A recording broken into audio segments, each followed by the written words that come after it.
Hello बच्चा party. कैसे हैं आप लोग? आई होप आप सभी लोग अच्छे होंगे और एंजॉय कर रहे होंगे। आज हम लोग एनसीईआरटी सीरीज के तहत क्लास 6 का हिस्ट्री का चैप्टर नंबर 1 लेके आए हैं। चैप्टर है introduction, what, where, how and when.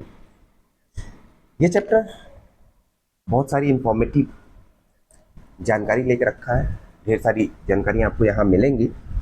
तो चलिए शुरू करते हैं आज का चैप्टर। आज का ये चैप्टर है, ये स्टार्ट होता है राजसिदा के क्वेश्चन से। एक्चुअली राजसिदा एक न्यूज़पेपर पढ़ रही होती है, अचानक से उसकी नज़र रुकती है उस न्यूज़पेपर के एक छोटे से टाइटल पे जिस पे लिखा था 100 ईयर्स एगो। उसके दिमाग में अचानक से क्वेश्चन आता है कि यार आज से 100 साल पहले की चीज़ें जानकारी कैसे है। जाहिर सी बात है, हम आप भी बात कर सकते हैं कि आज कल परसों क्या हुआ था, एक हफ्ते पहले क्या हुआ था, एक महीने पहले क्या हुआ था, एक साल पहले क्या हुआ था, 2 4 10 साल पहले क्या हुआ था। इनकी इन्फॉर्मेशन मिलती कैसे? या 100 साल या ह्यूमन के नहीं आने से पहले की भी जानकारियाँ हिस्ट्री में मिलती हैं, तो ये सब जानकारी मिलती कहाँ से है?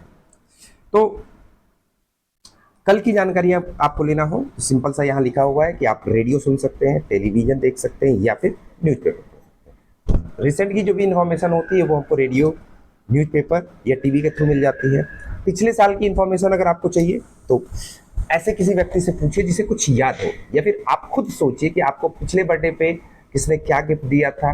सारी चीज़ें नहीं, लेकिन थोड़ी बहुत चीज़ें याद होंगी, तो यानी मेमोरी के बेस पे हम पता कर सकते हैं। बट और भी पहले की बातें हैं, आज से 100 साल पहले, 200 साल पहले, अरे भाई हमें आपको अपने इंडियन फ्रीडम स्ट्रगल के बारे में पता है, हमारे देश को स्वतंत्रता कैसे मिली, ये सारी चीज़ें पता है। तो ये सारी इंफॉर्मेशन जो होती है, ये सारी इंफॉर्मेशन आपको बुक से या बाकी सारी चीज़ों से मिलती है। तो चलिए हम बात करते हैं what can we know about the past. Past के विषय में हम क्या क्या जान सकते हैं? एवरी मोमेंट तो हम नहीं जान सकते, हम सिर्फ वही मोमेंट जान सकते हैं जो प्रिजर्व है, कहीं लिखे हुए हैं, ये सारी चीज़ें। सबसे पहले क्या क्या आपको जानना है उसके बारे में बात कर लेते हैं। There are several things we can find out. What people ate, लोग क्या खाते थे ये जान सकते हैं। The kinds of the cloth they wore, किस तरह के कपड़े वो पहनते थे। The houses in which they live, किस तरह के घरों में वो रहते थे। We can find out about the lifes of हम हंटर्स के, हर्डर्स के, फार्मर्स के, रूलर्स के, मर्चेंट्स के, प्रिस्ट के, क्राफ्ट पर्सन्स के, आर्टिशियंस के, म्यूजिशियंस के या साइंटिस्ट के बारे में, उनकी लाइफ के बारे में जान सकते हैं। जैसे हमें पता है कि हमारे यहाँ जीरो का इन्वेंशन आर्यभट्ट ने किया था, तो ये सारी इंफॉर्मेशन मिली है कहीं ना कहीं से, हिस्ट्री से हमने जाना है। We can also find out about the उस समय के बच्चे क्या गेम खेलते थे या किस तरह की स्टोरी सुनते थे। आज हमको दादी या नानी की स्टोरी आज की वे में सुनाती हैं, वहाँ के नानी या दादी कैसे स्टोरी सुनाया करती थी। साथ में हम ये जान सकते हैं वेयर डिड पीपल लीव, लोग कहाँ रहते थे। आज आपके पास अच्छा सा घर है, एसी है, कूलर है, लेकिन पहले के लोग कैसे रहते थे? लोग नोमैडिक थे। स्टार्टिंग में लोगों के पास घर नहीं रहता था, पहनने के लिए कुछ नहीं होता था, वो पत्ते ही पहन लेते थे ठंड से बचने के लिए, जानवरों की खाल पहन लेते थे। तो देखो सबसे पहले यहाँ एक पॉइंट है, find out the river Narmada on map 1। सबसे पहले आइए हम देख लेते हैं, ये है आपका मैप। इस मैप में हम आपको बात कर लेते हैं रिवर नर्मदा। यहां आपको दिख रही होगी, ये है रिवर नर्मदा। ठीक, ये आपकी नर्मदा रिवर हो गई। People have lived along the bank of this river for several 100,000 years. Specially लोग नदियों के किनारे रहते थे। यहाँ इसने एक अच्छा एग्जांपल दिया है कि नर्मदा रिवर, ये तो एक्चुअली इंसान के रहने के लिए 2 3 चीज़ें, बेसिक चीज़ें, फूड इजीली अवेलेबल हो, वाटर इजीली अवेलेबल हो। तो स्टार्टिंग में लोग नदियों के किनारे रहना पसंद करते थे या नदियों के किनारे रहते थे। तो people have lived along the banks of this river for several 100 years, कई 100 सालों तक, कई हजार सालों तक यहाँ लोग रहे। Some of the earliest people who lived here were skilled gatherer. Starting में वो स्किल्ड गैदरर थे, उनका काम था जगह जगह से फूड कलेक्ट करना। People who gathered their food, they knew about the vast wealth of the plants in the surrounding forest and collected the roots, fruits and other forest produce for their food. ये जो लोग थे उस समय के, उन्हें बहुत अच्छे से पता होता था फ्रूट्स के बारे में, फॉरेस्ट के बारे में। तो ये लोग क्या करते थे, अपने आसपास के फॉरेस्ट से खाने के लिए रूट्स या फ्रूट्स और बाकी जो फॉरेस्ट प्रोड्यूस होते थे इनको कलेक्ट करते थे। दे आल्सो हंटेड एनिमल, और खाने के लिए वो एनिमल्स का हंटिंग भी करते थे। Now find with the Sulaiman and Kirthar hills to the north west. चलिए आइए हम आ जाते हैं पाकिस्तान के पास। ये है आपका पाकिस्तान, ये आपका सुलेमान हिल्स है, ये आपका किरथार हिल्स है। ठीक, ये इंडिया के नॉर्थ वेस्ट में है।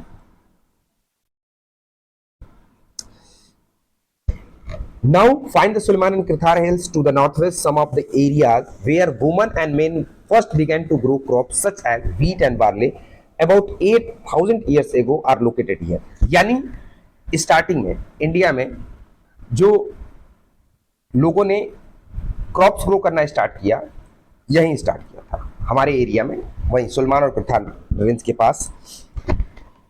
People also began rearing animals like sheep, goat and cattle. अब धीरे धीरे लोग एनिमल्स रियरिंग भी स्टार्ट कर दिए थे। वो लोग शिप, गोट और कैटल मतलब गाय भैंस, इनको भी रियर करना स्टार्ट कर दिया था।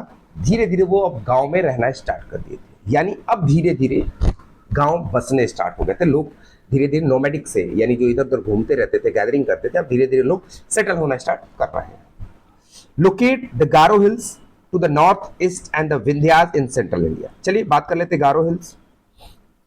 जब आप आ जाओगे मेघालय के पास तो 3 है, गारो, खासी, जयंतिया। यहां पे आपकी है ये गारो हिल्स है, ये गारो हिल्स। साथ में ये आपका विंध्यास है।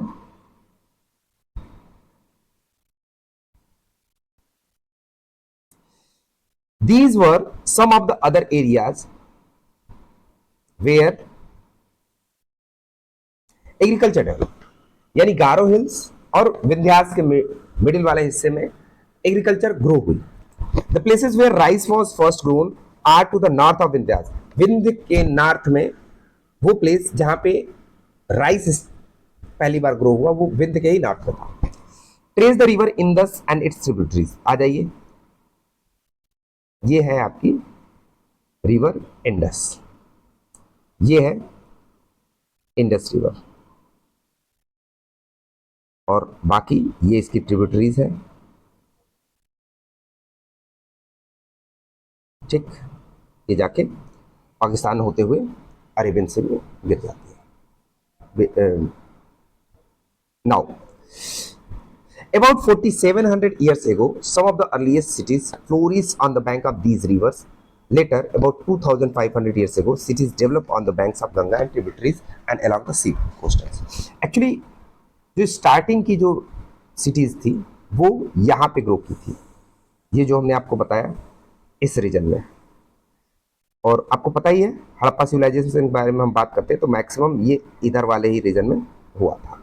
और फिर धीरे धीरे जब हम आते हैं तो जब ये सिविलाइजेशन खत्म हो जाती है, हड़प्पा सिविलाइजेशन, तो धीरे धीरे लोग गंगा और यमुना के बैंक्स पे आना स्टार्ट कर देते हैं और वहां पे रहना स्टार्ट कर देते हैं। तो about 4700 years ago some of the earliest city flourish, वहां पे रिवर्स बैंक पे यानी इंडस रिवर के बैंक पे सिटीज ग्रो की। बाद में 2500 ईयर्स अगो वो खत्म होके अब धीरे धीरे हम लोग कहाँ पे आ गए, गंगा और उसके ट्रिब्यूटरीज यानी गंगा यमुना के आसपास रहना स्टार्ट कर दिए। Locate the Ganga and its tributary called Son. आइए फिर से देखते हैं।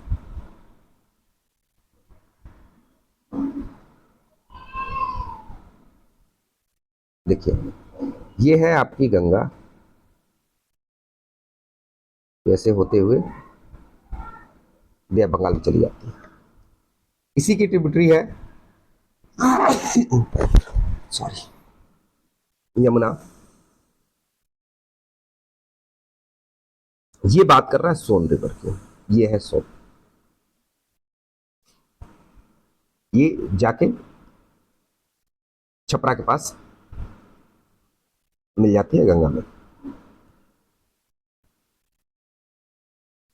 Now in ancient time the area along these rivers to the south of Ganga was known as Magad।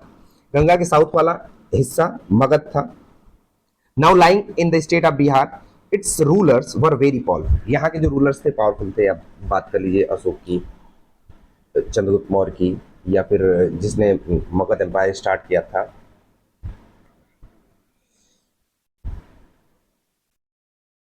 तो सब बहुत स्ट्रांग रूलर्स हुआ करते थे।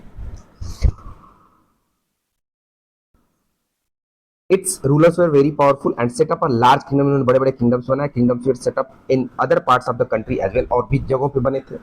Throughout the people travel from one part of the subcontinent to another, एक part से दूसरे part पे जाते थे। The hills and the high mountains including the Himalaya, desert, rivers and seas made journeys dangerous at time but never impossible। यानी जो hills होती थी या हाई माउंटेन होते थे, हिमालय हुआ या फिर डेजर्ट, रिवर्स, सीज, ये जर्नी को डेंजरस बना देते थे, डिफिकल्ट बना देते थे। लेकिन फिर भी आप बुक्स में देखोगे बहुत सारे लोगों ने ट्रैवल किया है, यानी ट्रैवलिंग नहीं रुकी इतना कुछ होने के बाद। So men and woman move to search. अब लोग एक जगह से दूसरी जगह जाते क्यों थे? पहली चीज लिवलीहुड के लिए, खाने के लिए, जिंदा रहने के लिए, as also to escape from the natural disaster, कभी कभी फ्लड से या फिर ड्रॉट, कभी सूखा पड़ गया तो एक प्लेस से दूसरे प्लेस चले गए। Sometimes main March in the armies conquering others lands. कभी कभी लोग क्या करते थे, एक राजा दूसरे राजा की जमीन को कब्जा करने के लिए एक जगह से दूसरी जगह अपनी आर्मी को भेजा कब्जा करने के लिए। Now besides merchant travel with caravans and ship carrying valuable goods from place to place. अब जो मर्चेंट होते थे, मर्चेंट को एक सामान एक जगह से दूसरी जगह ले जाना होता था, तो सबसे ज्यादा प्रॉब्लम मर्चेंट्स के साथ था। रास्ते में उन्हें कोई लूट सकता था, वो रॉब्ड हो जाते थे, तो उसके लिए वो क्या करते थे, कारवां में जाते थे, यानी ग्रुप्स में जाते थे। ग्रुप का मतलब है एक साथ हजारों लोग जाते थे, जिससे कि अटैक के चांसेस कम हो। वो अपने साथ वैल्यूएबल गुड्स लेके जाते थे एक जगह से दूसरी जगह। And religious teachers walk from village to village. और रिलीजियस टीचर का था अपने रिलीजन को टीच करना, प्रीचिंग करना, नॉलेज देना, तो ये गांव गांव रिलीजियस टीचर भी घूमा करते थे।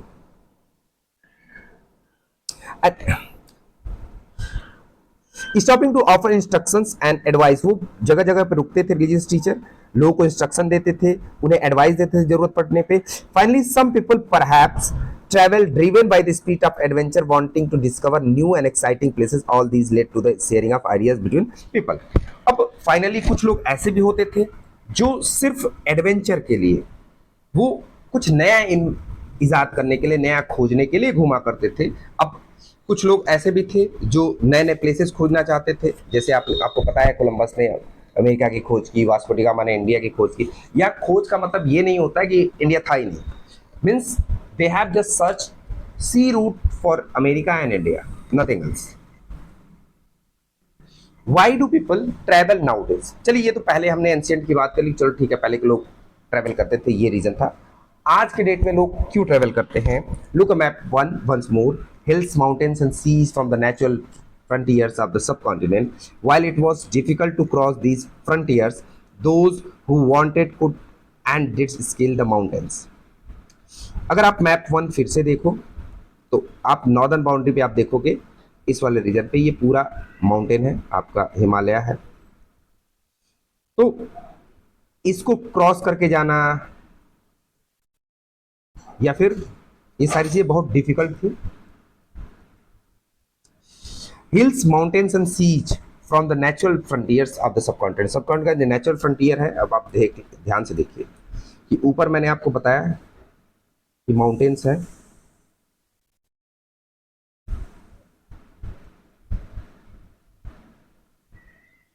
ऊपर आपके माउंटेन्स है, ये माउंटेन है, ये माउंटेन है। नीचे आप बात करेंगे तो ये ओशियन है, यहाँ पे आप देखें तो ये सी है, ये बे ऑफ बंगाल यानी सी है। यानी आप एक तरह से कह सकते हैं कि इंडिया हर तरफ से, जैसे यहाँ पे आपका ये रीजन और ये रीजन, ये सब पानी से, यानी जो इंडियन सब कॉन्टिनेंट था, नेचुरल फ्रंटियर यानी इंडिया से बाहर जाना या इंडिया तक पहुंचना एक डिफिकल्ट टास्क था किसी के लिए भी। People from the across the frontiers also came into the subcontinent and settled here. फिर भी लोग क्रॉस करके आए और यहीं पे सेटल हो गए। These movements of people enriched our cultural tradition. और भाई अलग अलग जगहों से अलग अलग लोग आए, यहाँ शिफ्ट हो गए, जिसने हमारे कल्चर को कलरफुल बना दिया। People having shared new ways of craving stone. अब जो नए लोग आए उन्होंने अपने साथ नई टेक्नोलॉजी लाई, नए रिलीजन्स लाए, नए थॉट लाए, तो इन्होंने स्टोन को कार्विंग करने का एक नया सिस्टम बताया, म्यूजिक कंपोज हुए नए नए तरीके के, खाने भी अलग अलग तरीके से। ठीक, नेम्स ऑफ द लैंड, अब धीरे धीरे कहेंगे कि जगहों का नाम कैसे पड़ा। आप जहां रहते होंगे उस जगह का भी कुछ नाम होगा। आप अपने घर के बड़े लोगों से पूछिएगा कि उस जगह का नाम पड़ा क्यों। सेम बात करेंगे name of the lands. Two of the words we often use for our country are India and Bharat. India के लिए हम कई नाम यूज करते हैं, सिर्फ इंडिया और भारत नहीं, और भी है, हिंदुस्तान भी कहते हैं, और आर्यवर्त कहा करते थे, जम्बूद्वीप कहते थे, कई ऐसे नाम थे। लेकिन कॉन्स्टिट्यूशन ने हमारे इंडिया का दो नाम रखा है, इंग्लिश में उसे हम इंडिया कहेंगे और हिंदी में उसे हम भारत कहेंगे। Two of the words we often use for our country are India and Bharat. The word India comes from the Indus, उसी इंडस रिवर की वजह से है। Find Iran and Greece in your atlas. Atlas में अगर हम ईरान और ग्रीस को देख लेते हैं, the Iranians and the Greeks who came through the northwest about 2500 years ago were familiar with the Indus, called its Hindus or Indos। जो Iran या फिर ग्रीस से जो लोग आए थे वो लोग सिंधु रिवर से वो थे, तो वो सिंधु या फिर इंदस, इंदस को हिंदी में हम सिंधु रिवर कहते हैं, इंदस रिवर को हिंदोस या फिर इंदोस कहते थे। फिर धीरे धीरे उसी नाम पे हमारा नाम पड़ गया India. The name Bharat was use for a group of people who lived in the north waste में रहने वाली एक स्पीसीज थी जिसे हम भारत कहते थे, उसी भारत के नाम पे हमारी कंट्री का नाम भारत पड़ा था। And who are emotionally who are mentioned in Rigveda, जो ऋग्वेद में मेंशन है। अर्लीस्ट कंपोजिशन इन संस्कृत तो अर्लीस्ट कंपोजिशन है वो वेद है, एक तरह से कह सकते हैं इंडिया में जो रिटन टेक्स्ट है अभी तक से जो सबसे पहला टेक्स्ट मिलता है ऋग्वेद मिलता है। अब बात करते हैं finding out about the past. जो पूरी स्टोरी है कि हमें पास्ट के बारे में हमने स्टार्ट ही किया था कि रसिता के क्वेश्चन से कि भाई पहले की जानकारी कैसे मिलती है, बस अब स्टार्ट करते हैं। आइए, there are several ways to find out about the past. Past को जानने के ढेर सारे वेज हैं, किसी भी तरीके से हम जान सकते हैं। First of all one is to search for the read books that were written long ago. मैंने आपको पहले ही कहा कि हमें अपने इंडिया की आज़ादी के बारे में पढ़ना है, या फिर महात्मा गांधी, जवाहरलाल नेहरू, या फिर जितने भी हमें हमारे लीडर्स थे आज़ादी के, उनके बारे में जानना है तो हम बुक्स उठा के पढ़ लेंगे। तो सेम कोई चीज़ें हैं कि one is to search for and read books that were written, उस समय लिखी हुई बुक वो इंफॉर्मेशन दे देंगे। जैसे these are called manuscript because they were written by hands, हाथों से लिखी गई थी इसलिए उसे मनुस्क्रिप्ट कहते थे। This comes from the Latin word manu, manu का मतलब हैंड होता है। These were usually written on the palm, ये पाम लीफ पे लिखी जाती थी या फिर बार्क्स पे लिखी जाती है, specially prepared bark of a tree known as birch which grows in Himalaya, जो हिमालय में ग्रो करता था। देखिए ये आपके पास एक अच्छा सा एग्जांपल है, ये है हैंड रिटन मनुस्क्रिप्ट। ठीक, अब डोंट टेल मी कि सर इसमें क्या लिखा है, ये मत पूछिएगा please. Over the years wait. Over the years, many manuscripts were eaten away by insects. Some were destroyed, but many have survived, often preserved in the temples and monasteries.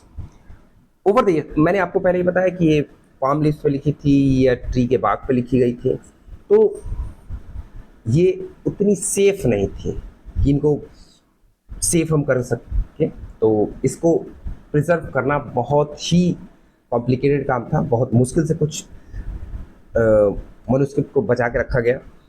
Over the years many manuscript were eaten away by insect, उसको insect ने खा लिया, कुछ destroy हो गई, but many है बहुत सारी सर्वाइव कर गई। ऑफन प्रिजर्व इन टेम्पल्स, जिनको टेम्पल्स या मोनास्ट्रीज में रखा गया था। मोनास्ट्रीज वो प्लेसेस होते थे जो भी होली पीपल होते थे उनके स्टे करने के लिए मोनास्ट्री बनती थी। दीज बुक्स, अभी आगे आएगा, these books dealt with all kind of subject. इसमें सारी बुक्स होती थी, हर तरह की होती थी, कुछ रिलीजियस बिलीफ की होती थी, द लाइफ्स ऑफ किंग, राजाओं के बारे में, मेडिसिन और साइंस की बुक्स होती थी। यानी जो बुक्स होती थी अलग अलग तरह की, कुछ रिलीजियस होती थी, कुछ मेडिसिन या साइंस को से रिलेटेड होती थी, राजा रजवाड़े कैसे रहते थे इनके बारे में, यानी बुक्स अलग अलग तरह की होती थी। Many of these were written in Sanskrit इसमें मैक्सिमम संस्कृत में लिखी गई थी, अदर्स वर रिटन इन प्राकृत, जो उस समय के लोकल लोगों की जो लैंग्वेज होती थी उसको हम प्राकृत कहते थे, और तमिल में लिखी गई थी। We can also study inscriptions. These were these are writing on the relatively hard surface such as stone or metal. कभी कभी हम इंस्क्रिप्शंस भी देखते हैं, जो राजा होते थे अपनी जो इंफॉर्मेशन या फिर अपनी जो भी नॉलेज होती थी उसको वो स्टोन पे कार्व करा देते थे, स्टोन पे लिखवा देते थे, जिससे कि उसके खत्म होने के चांसेस बहुत कम होते थे। These were writing on relatively hard surface such as stone or metal. Sometimes kings got their orders inscribed on the people could see, read and obey them. कभी कभी क्या होता था कि अपने ऑर्डर्स को भी इंस्क्राइब कर देते थे पत्थर पे, ताकि लोग उसे देख सके, उसे पढ़ सके और उसको फॉलो कर सके। There are other kinds of inscriptions as well, where men and women recorded what they did. कभी कभी इंस्क्रिप्शंस ऐसे भी होते थे जो लोग खुद से राइट करते थे, जैसे बुक्स लिखते हैं वैसे उस समय भी इंस्क्रिप्शन लोग लिखा करते थे। For example, Kings often kept records of victories in battle. अब राजा कहीं जीत के आया, उसने क्या किया कि एक आयरन पिलर पे या फिर किसी स्टोन पे उसने लिखवा दिया कि फला डेट पे मैंने इस राजा को हराया, या फिर ऐसी ये सारी information. There were many other things that were made and used in the past. वहाँ बहुत सारी चीजें थी पास्ट में जिसको बनाई गई, यूज किया गया। Those who study these objects are called archaeologists. जो लोग पुरानी चीजों को, चाहे वो इंस्क्रिप्शंस हो, चाहे रिटन बुक्स हो या फिर जो भी हो, इन सभी चीजों को जो लोग रीड करते हैं, पढ़ते हैं, उन्हें आर्कियोलॉजिस्ट कहते हैं। They study the remains of building, ये बिल्डिंग्स के रिमेन्स को पढ़ते हैं। मेड ऑफ स्टोन और ब्रिक, पेंटिंग्स को देखते हैं, स्कल्पचर्स को देखते हैं। They also explore and excavate to find tools, ये जमीन के नीचे से पुरानी चीजें, भाई कोई भी चीज मान लीजिए कभी खुदाई में कुछ मिल गया, कोई पुराना सोना मिल गया, पुराना कोई घड़ा मिल गया, या फिर जो भी चीजें हैं उनको एक्सकवेट करते हैं, साथ में उसको पढ़ते हैं कि कब का है, किसके समय का होगा, कितना पुराना है, ये सारी इंफॉर्मेशन निकालने का काम इनका है। They also explore or excavate, find tools, weapons, pots, pans, ornaments and coins. कुछ भी मिलता है पुराना तो उसको, उसके बारे में जानकारी निकालना, कितना पुराना है, किसके समय का है, कौन सा राजा है, या उस पर क्या लिखा है, ये सारी चीजें आर्कियोलॉजिस्ट का काम है। Some of these objects may be made up, इनमें से कुछ चीजें स्टोन की बनी हो सकती हैं जो जमीन के नीचे से मिलती हैं, कुछ हड्डियों से बनी मिल सकती हैं, कुछ बेक्ड क्ले और मेटल से बनी हो सकती हैं। Object that are made of hard imperishable substance usually survive for long time. भाई वही चीज सर्वाइव कर पाएगी जो हार्ड चीजें से बनी हो, जो मेटल का बना हो ज्यादा सर्वाइव कर पाएगा। तो सिंपली ये उनको रीड करते हैं। अब देखिए एक एग्जांपल है, अ pot from an old city, पुरानी सिटी से एक पॉट मिला है। Pots like these were used about 4700 years ago, यानी आप कह सकते हैं हड़प्पा सिविलाइजेशन मिला है। एन ओल्ड सिल्वर कॉइन है, आप देख लीजिए यहाँ पे, such as this one were use from about 2500 years ago, यानी अब धीरे धीरे जब हम गंगा और ट्रिब्यूटरीज के आसपास सेटल हो गए तो उस टाइम के ये सारी चीजें। In what ways the coins different from other coin. अब देख लीजिए इस जो एक कॉइन है इसकी जो प्रिंटिंग है, प्रिंटिंग थोड़ी सी एडवांस हो चुकी थी और ये सिंपल है, तो कह सकते हैं थोड़ी सी प्रिंटिंग और वो सारी चीजें एडवांस हो गई होंगी। Archaeologist also look for bones of animals, birds and fishes. जो आर्कियोलॉजिस्ट है वो भी देखते हैं कि ये एनिमल का है, बर्ड का है, फिश का है, जिससे कि पता चल सके कि to find out what people eat ate in the past, उस समय लोग क्या खाते थे, जानवरों को खाना पसंद करते थे, उनके लिए कोई ग्रेन्स था या फिर कुछ ऐसा। Plant remains survive for more rarely, जो प्लांट्स के रिमेन्स होते हैं वो धीरे धीरे सड़ जाते हैं, तो वो मुश्किल से, मतलब बहुत कम चांस है कि वो सर्वाइव कर पाए। If seeds of grain of pieces of wood have been burned they survive in a charred form. अगर ग्रेन का सीड्स, गेहूं या चावल, धान का जो सीड्स होता है, अगर वो बर्न हो चुके हैं, जल चुके हैं, तो वो सर्वाइव करते हैं चैट फॉर्म में, राख के फॉर्म में एक तरह से। Historians, that is scholars who study the past, often use the word source to refer to the information found from manuscript, inscriptions and archaeology. Historians जो स्कॉलर्स होते हैं, जो स्टडी करते हैं पास्ट के बारे में, कभी कभी वो एक वर्ड यूज करते हैं source to refer to the information found. जो भी मनुस्क्रिप्ट, इंस्क्रिप्शंस या आर्कियोलॉजी से जो भी इंफॉर्मेशन मिलती है उसको सोर्स कहते हैं। वंस सोर्स आर फाउंड, अगर सोर्स फाउंड हो गया, learning about the past becomes an adventure as we reconstruct it bit by bit. अगर कहीं हमें सोर्स मिल गया, थोड़ी सी इंफॉर्मेशन मिल गई, अब उस इंफॉर्मेशन के मिलने के बाद अब हिस्ट्री पढ़ना थोड़ा सा और आसान, यानी फिर जो आर्कोलॉजिस्ट होते हैं उनको बहुत इंटरेस्ट लगने लगता है कि परत से परत जोड़ना, यानी अच्छा ये मिला है, फिर ये मिला है, अच्छा ये मिला है, वो उसको जोड़ के वहां से इंफॉर्मेशन निकालने की कोशिश करते हैं। जब भी कोई सोर्स मिलता है उससे वो इंफॉर्मेशन निकालने की कोशिश करते हैं। So historians and archaeologist are like, वो डिटेक्टिव है who use all the sources like clues to find out the what about our past। तो हिस्टोरियंस या फिर जो आर्कोलॉजिस्ट हैं उनके लिए जो ये सोर्स होता है वो एक क्लू की तरह होता है, और वो डिटेक्टिव की तरह होते हैं जो पहले की चीजों के बारे में जानते हैं कि कब क्या हुआ, ये सारी चीजें। One past are many. अब सबसे बड़ा सवाल ये है कि हमारा पास्ट एक था या फिर हमारा पास्ट ढेर सारे हैं। Did you notice that the title of this book our past, हमारी बुक का जो टाइटल है वो है our past sir. We have used the word past in plural to draw attention to fact that the past was different from different group of people। ये past लिखने का सिर्फ एक सा मतलब है कि सबका पास्ट अलग था। अगर आप देखेंगे तो फार्मर्स का पास्ट कुछ और था, राजा का पास्ट कुछ और था, आर्टिसियन का पास्ट कुछ और था। बस प्रॉब्लम ये है कि राजा अपने पास्ट को या फिर राजा अपने टाइम की चीजों को अपने जो भी वहाँ का पोएट या वो होता था उसे लिखवा लेता था, जो भी वहाँ लिटरेचर लिखने वाला था। बट आम आदमी की हिस्ट्री बहुत ज़्यादा नहीं, कुछ लोगों ने उनके बारे में लिखा है, बहुत लोगों ने नहीं लिखा है। इसलिए कह सकते हैं कि पास्ट, राजा का पास्ट अलग, या फिर वहाँ के जो भी लोग थे, जो नॉर्मल आम आदमी था उसका पास्ट अलग। For example the life of herders of farmer were different from those of king. जो लाइफ हर्डर की थी वो फार्मर्स या फिर किंग से अलग थी। The lifes of merchant were different from those craft person, जो मर्चेंट था उसका क्राफ्ट पर्सन या फिर बाकी लोगों से अलग थी। Also as it is true people follow different practices and customs in different parts of the country. अलग अलग पार्ट में अलग अलग तरह के कस्टम्स को प्रैक्टिस किया जाता था, अलग अलग लोग रिचुअल्स फॉलो करते थे। For example today most people living in the Andaman island get their own food by fishing, hunting and collecting forest produce. आज के समय में अंडमान आइलैंड में लोग अपना जो फूड पाते हैं वो फिशिंग से, हंटिंग से या फिर फॉरेस्ट प्रोड्यूस को प्रोड्यूस करके। Bye contrast most people living in the cities depend on their supplies of food. अब भाई आप लोग या हम लोग जो है कि हम लोग को सिंपल जाना है, एक शॉप पे जाना है, शॉप से सामान खरीद के ले आना है, सब्जी लाना है सब्जी की शॉप पे जाएंगे, अगर हमें ग्रोसरी लेना है तो ग्रोसरी स्टोर जाएंगे। लेकिन जो अंडमान निकोबार के लोग हैं वो लोग अभी भी फिशिंग और इन पे डिपेंड करते हैं। So differences such as these existed in the past as well. पहले भी था, राजा का कुछ और, आर्टिसियन का कुछ और, आर्टिसियन का कुछ और, म्यूजिशियन का कुछ और।